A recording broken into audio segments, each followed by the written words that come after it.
કરેલી છે? છોલે બાફેલા છે અને જ્યારે છોલેને બાફવા મૂકીએ ત્યારે પહેલા તો એને 4 થી 5 કલાક પલાળવામાં આવે છે. અગેન જૈન જ્યારે બનતું હોય ત્યારે કશું જ વાસી નથી ચાલતું હોતું, એટલે 3 થી 4 કલાક દિવસ દરમિયાન પલાળેલા છોલેને બાફી લેવાના હોય છે.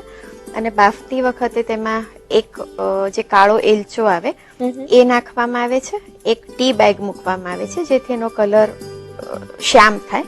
ઓકે. અને સુકાયેલા આમળા 3-4 પેશી એ એમાં નાખવામાં આવે છે.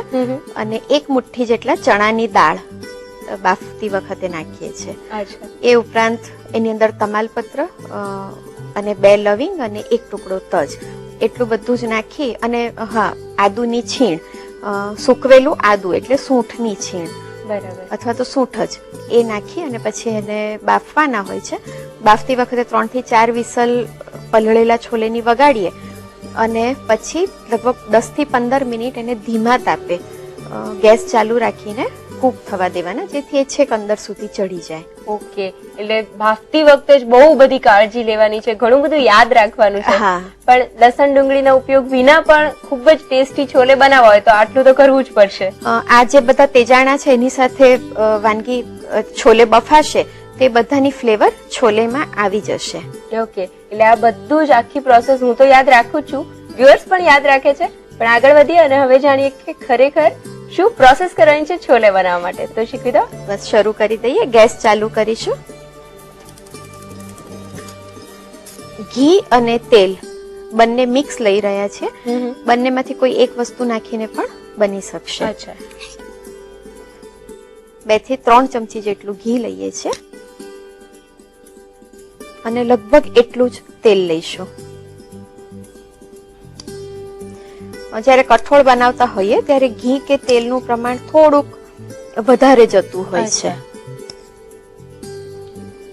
ગરમ થાય તેલ ઘી એટલે એક સૂકું લાલ મરચું છે તે એમાં મૂકીશું. 2 ટુકડા તજ નાખીશું, 2 કે 3 લવિંગ નાખીએ છીએ અને 2-3 મરી અને 1 લીલી ઇલાયચી જેને બસ ખાલી આવી રીતની ખુલ્લી કરીએ છીએ અને એ મૂકીએ છીએ. કસૂરી મેથી છે, સુકવણી મેથી, એ લગભગ 1 ટીસ્પૂન જેટલી એ પણ આમાં નાખીશું. એને સહેજ પાવડર જેવી કરીને નાખીશું. સૂંઠ છે, લગભગ ½ ટીસ્પૂન નાખીશું. 1 તમાલપત્ર નાખીશું. 1 ટમેટાનો પલ્પ, થોડીક હળદર અને લાલ મરચું નાખીશું. જે છોલે બાફ્યા છે એનો કલર કાળો છે, જે કાળો કલર મેન્ટેન રાખવો હોય તો હળદર નહીં નાખવાની અથવા તો બહુ જ ઓછી નાખવાની. આપણે એકદમ 1/4 ટીસ્પૂન જેટલી નાખીશું. લાલ મરચું છે, લગભગ 1 ટીસ્પૂન નાખીએ છીએ. બધા મસાલા અત્યારે જ કરી દઈએ છીએ. જે છોલે દેખાઈ રહ્યા છે તો એમાં ખ્યાલ આવે છે કે આ ટી બેગ નાખેલી છે અને એકદમ સરસ શ્યામ એનો કલર આવી ગયો છે. તો બફાઈ ગયા પછી ટી બેગ કાઢી લઈશું. એ જ રીતે એની અંદર આ આમળા પણ નાખેલા છે, એ રાખવા હોય તો રાખી શકીએ, નહીતર કાઢવા હોય તો કાઢી લઈ લેવાના. હવે એમાં છોલે નાખી દઈશું.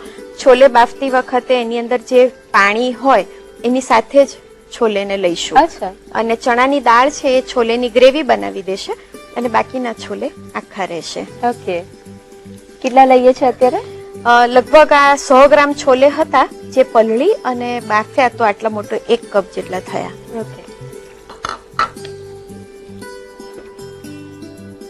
હવે તેમાં નાખીશું 1 ટીસ્પૂન છલ્લોછલ ભરેલું સોલ્ટ, કારણ કે આની અંદર ખટાશ ને આવશે એટલે મીઠું સહેજ ચડિયાતું જશે. છોલે મસાલો છે, લગભગ 1 ટીસ્પૂન નાખીશું. એ રેડીમેડ મસાલો જ લઈએ છે? ના, આ હોમમેડ છે. લગભગ 20 થી 22 જાતની બધી વસ્તુઓનું કોમ્બિનેશન કરી અને છોલે મસાલો બનાવેલો છે. ઘરનો છે પણ બહારનો પણ લઈ શકાય. અને એક અનારદાના આવે છે, દાડમના સૂકા બી. બે જાતના બજારમાં આવતા હોય છે. એક ગુજરાતમાં ભાવનગર સાઈડના દાડમ, જે સ્વાદમાં સહેજ મીઠાશ પડતા હોય છે, અને બીજા પંજાબના અનારદાના આવે છે. પંજાબના અનારદાના લેવાના, કારણ કે થોડા ખાટા હોય, અને અહીંયા એને નાખવા પાછળ આપણો પર્પસ એને ખટાશ આપવાનો છે. તો એ કાળા અનારદાના એને પાણીમાં પલાળી અને ક્રશ કર્યા છે, અને પછી ગાળીને એનું પાણી લઈ લેવાનું છે. એ લગભગ 1 ટેબલ સ્પૂન અનારદાણાનું પાણી છે, એ પણ નાખીશું. આની માટે એ પંજાબના જે તમે કહો છો એ દાડમ શોધવા અને આ પ્રક્રિયા કરવાનો કોઈ બીજો ઓપ્શન છે કે આ જ રીતે કરવું પડે? એકચ્યુઅલી જે આ પંજાબી છોલે બનતા હોય છે એ આ રીતે જ બનતા હોય છે. અને જો આપણે અહીંયાના ગુજરાત સાઈડના દાડમ નાખતા હોઈએ તો એનાથી સહેજ સ્વીટ ટેસ્ટ આવે છે. ખટાશને બદલે સ્વીટ ટેસ્ટ થઈ જાય છે, એટલે આખો ટેસ્ટ ચેન્જ થઈ જાય છે. બધા જ મસાલા થઈ ગયા છે આના. હવે એને 4 થી 5 મિનિટ ઉકળવા દઈશું, જેથી કરીને બધું જ એક રસ થઈ જાય. કેવું રાખીએ છીએ આંચને? આંચ મીડિયમ પર જ રાખવાની છે. સુમીરાબેન, જયારે છોલેની વાત આવે ને એટલે છોલે ભટુરે આ એક સાથે જ આમ બરાબર બ્લિંક થાય, એટલે એટલું બધું બંને મેચ થઈ ગયા છે ને કે એકલા તો નામ લેવું જ પોસિબલ નથી. તો હવે છોલે તો શીખ્યા જ છીએ, સાથે સાથે ભટુરેની કોઈ ટૂંકમાં રીત કહી દો. ચલો, એક સરસ ઇન્સ્ટન્ટ ભટુરાની રીત આપી દઉં. ઇન્સ્ટન્ટ ભટુરા? હા, યુઝ્યુઅલી જે ભટુરા બનતા હોય છે તે ભટુરાને લોટ બાંધી અને એને ફર્મન્ટ થવા માટે ઓવરનાઇટ રાખવો પડતો હોય છે. મેંદાનો લોટ બાંધી અને એમાંથી એક જાતની સહેજ પંજન્ટ ખટાશ પડતી સ્મેલ આવે ત્યાં સુધી લોટ રાખવો પડે. પણ અગેન આપણે જૈન વાનગી બનાવીએ છીએ એટલે તો ચાલે નહીં. ના, તો ઇન્સ્ટન્ટ ભટુરા કરવા માટે 1 કપ માની લો મેંદો લેતા હોઈએ, તેમાં 1 ટીસ્પૂન ઘીનું મોણ નાખવાનું છે, પિંચ ઓફ સોલ્ટ, ચપટી મીઠું નાખવાનું છે, અને 1 ટેબલ સ્પૂન જેટલો રવો નાખવાનો. રવો નાખી? હા, રવો નાખી અને પછી જે સોડા વોટર હોય એનાથી લોટ બાંધી દેવાનો. અને સોડા વોટરથી જે લોટ બાંધી એ પૂરીથી સહેજ ઢીલો, રોટલીથી સ્લાઇટલી કઠણ, અને એ બનાવી અને લોટ બનાવીને લગભગ 10 મિનિટ રાખવાનો.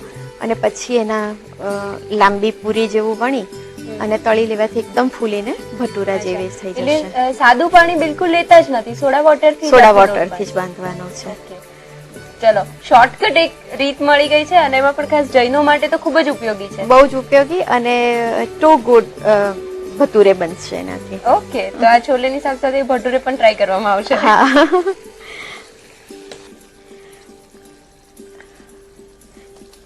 ગેસ બંધ કરી દઈશું.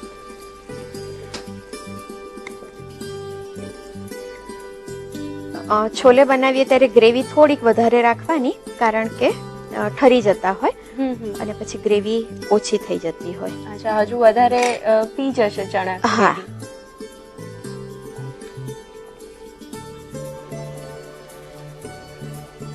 કોથમીરથી ગાર્નિશ કરી દઈશું.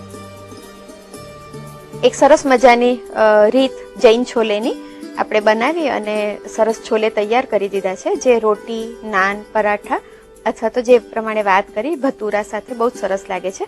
એની સાથે તળેલું મરચું અને સાથે લીંબુ સર્વ કરવામાં આવે છે. રેડી છે જૈન છોલે.